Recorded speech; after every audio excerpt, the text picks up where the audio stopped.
Rules of Translation by Dr.S.Thakur, and it is the topic of General English. Good morning, students. Today we will discuss rules of translation, which is a wide area in which we have to discuss many topics, so that you can translate the given passage very carefully and very intelligently. That's why I am going to discuss the rules of translation today. For the easy translation of the given passages, so that students should not make mistakes. So, when we discuss the rules for translation, the first topic which comes in our mind is the simple use of auxiliaries. Now, as all of you know that auxiliaries are of two types. One is primary auxiliaries and the second is modals, that is modal auxiliaries. Now, as far as primary auxiliaries are concerned, these are the forms of be, that is am, are, was, were, has, have, had, etc. etc. And then modal auxiliaries, will, would, shall, should, may, might, and can, could, ought, ought to, need not, dare, etc. etc. So, there is the difference, there is the main difference between these two auxiliaries. As far as primary auxiliaries are concerned, they occur in a sentence as per the subject. What is the subject? Their form is changed according to subject. As far as primary auxiliaries are concerned, for example, if we say she is a doctor, she takes with it is, as regards primary auxiliaries. But if we say that they, if we say they take with it are, because it is plural. There is plural and she is singular. That's why she has taken is and they take are. They are doctors. In the same way, he is a doctor, she is a teacher, you are a doctor. You are a doctor. But as far as modal auxiliaries are concerned, in modal auxiliaries, subject cannot affect modal auxiliary. Modal auxiliaries come in their original form, whatever the subject may be. Whether it is plural, whether it is singular, it doesn't make any difference to a modal auxiliary.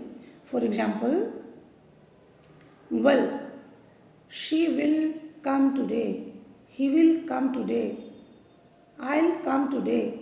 Whether it is third person, whether it is first person, whether it is second person, modal auxiliaries are unaffected by the number or person of the subject. As we have talked, first person, second person and third person. Now, let us take the example of plurals and singulars. If we say that she will come, it is will, they will come, then also it is will.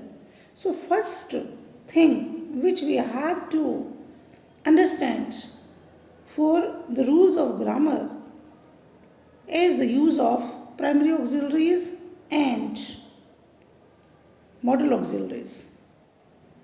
Then comes the tenses. We must have the knowledge of tenses. Let me discuss with you all types of sentences. There is difference between sentences and tenses also. Sentences may be affirmative, negative, interrogative, imperative, exclamatory. But as regards the tenses are three in number. The first of all, it is present indefinite tense, then comes past indefinite tense, and then future tense, which is also called a modality. Some people don't consider it as a tense, they say that it is future modality. So let me discuss with you present indefinite tense. Present indefinite tense, if we see it in a true sense, first of all we should discuss past indefinite tense and then present indefinite tense and then future tense. The tenses are three in number: present, past and future. And then when we take these tenses one by one, that is present tense, it has four branches. Number one is present indefinite tense. Present indefinite tense. In present indefinite tense, we have to consider persons and numbers. As I have already talked about persons, persons are three in English. First person, I, my, me, we, are, us. Second person, you and your. And third person, he, she, it, and they. They is plural, third person. And the second, we have to discuss the number also, whether the subject is singular or the subject is plural, because it differs. It takes different types of verbs with it. For example, when we talk about present indefinite tense, then the rule follows. The formula is first person, first form of the verb, and s or es according to the number and person of the subject. Then it is present indefinite tense. It takes first form, verb's first form. As you know, a verb has three forms: first form, second form, and third form. In later lectures, I will discuss about you participles, which becomes from three forms of the verbs also. For example, second form of the verb is our past participle. Third form of the verb is our past participle, and having plus third form is our perfect participle. And verb's first form plus ing is our present participle. And in that topic we will cover gerund, infinitive, and three types of participles. But at this time I am talking about tenses, and we are at present indefinite tense. So, for example, in present indefinite tense, how we apply s or es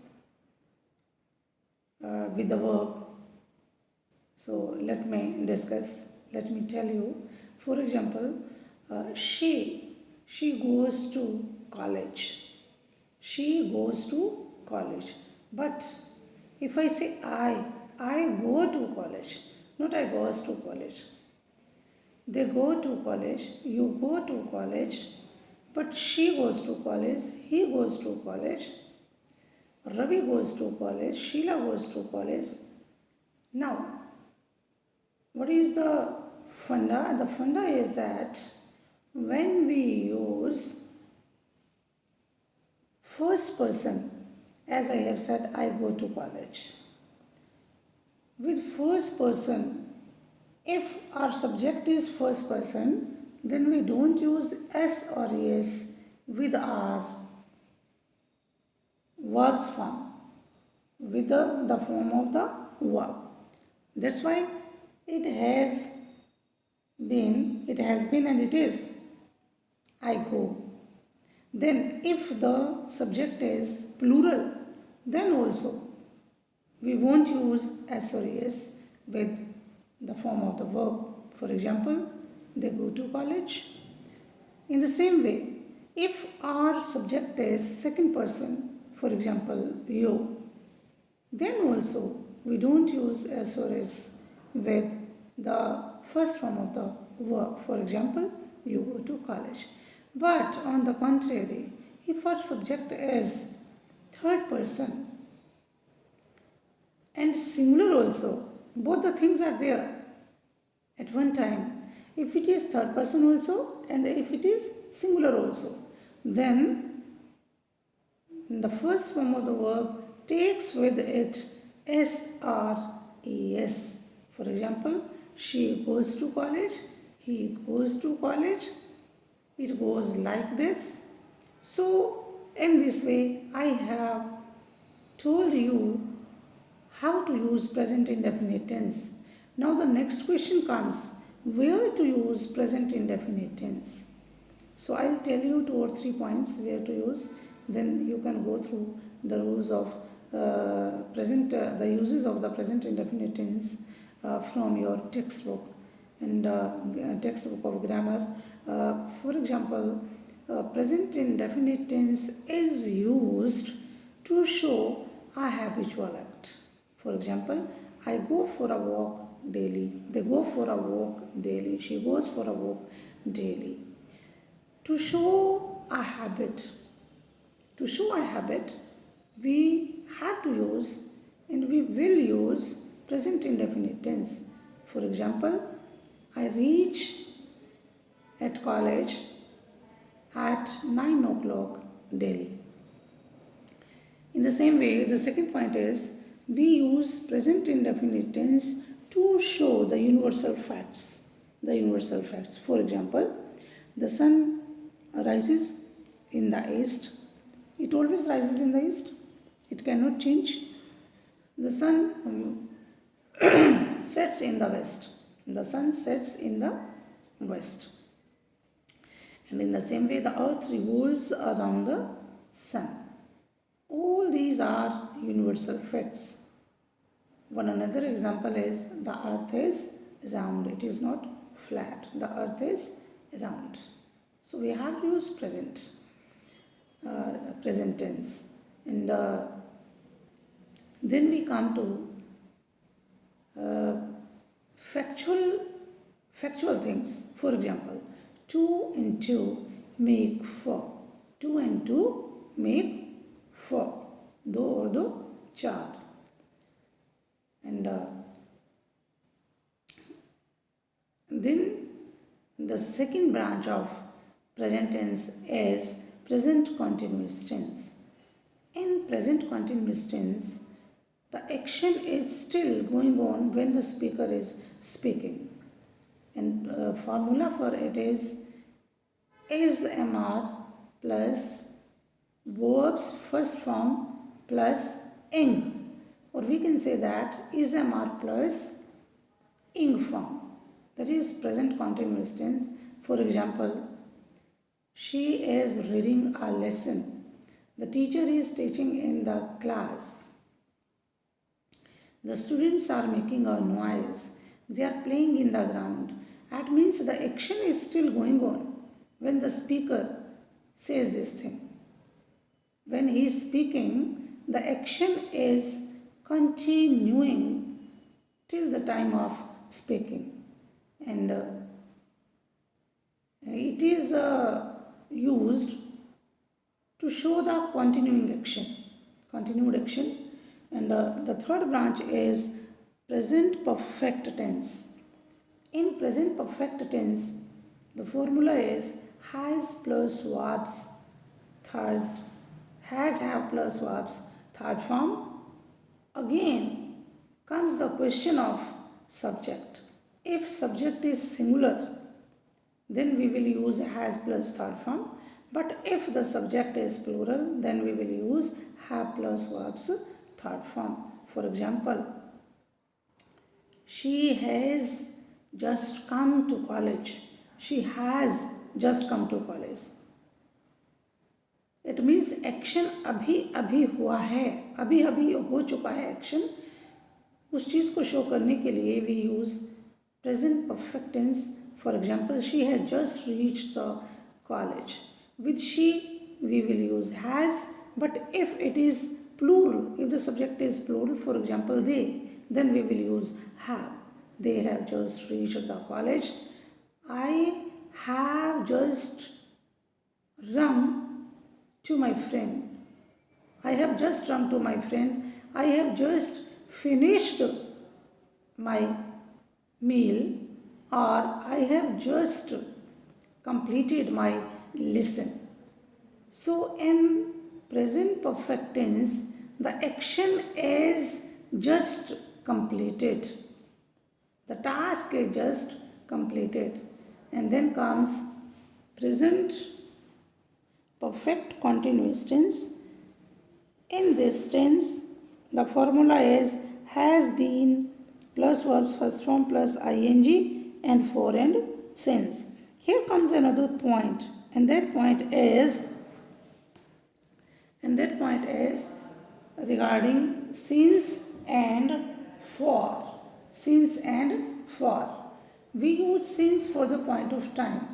Point of time in the sense that I have been living in Panipat since 1994. Since 1994, when there is given the particular year or day or daytime, then we use since. Since 9 o'clock,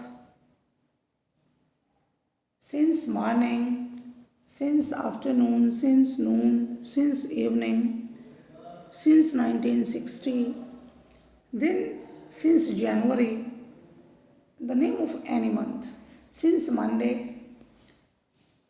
If the particular time is given, the particular year is given, particular day is given, particular time of the day is given, then we use since. But on the contrary to it, for is used for the period of time. Period of time means for 1 week, for 2 weeks, for 5 days, for 7 days, for 2 years, for 5 years. For example, if I say that I have been living in Panipat for 27 years. If I say for 27 years, then I have to use for, because the particular time is not given from which date, from which year, from which day I have been living. I am talking about period of time. So for period of time, we always use for. For example, if I say I have been doing my PhD for 2 years, and if I say that it has been drizzling since morning, it means the drizzling is continuing since morning. It has been drizzling since morning. It has been raining since evening. It means at the time of speaking also the action is continuing. The action is continuing. So for today I have discussed only the use of simple primary auxiliaries, modal auxiliaries, and 3 types of sentences, their names, and in particular the present tense, all the 4 branches of present tense, that is present indefinite tense, present continuous tense, present perfect tense, and present perfect continuous tense. So in next video, students, I'll discuss another tenses, that is past tense and future tense, and after that I'll discuss with you people prepositions next video, and in the next video I'll discuss with you the common errors. So it will be a serial of videos in which I'll deal these topics of grammars and so on. So thank you very much.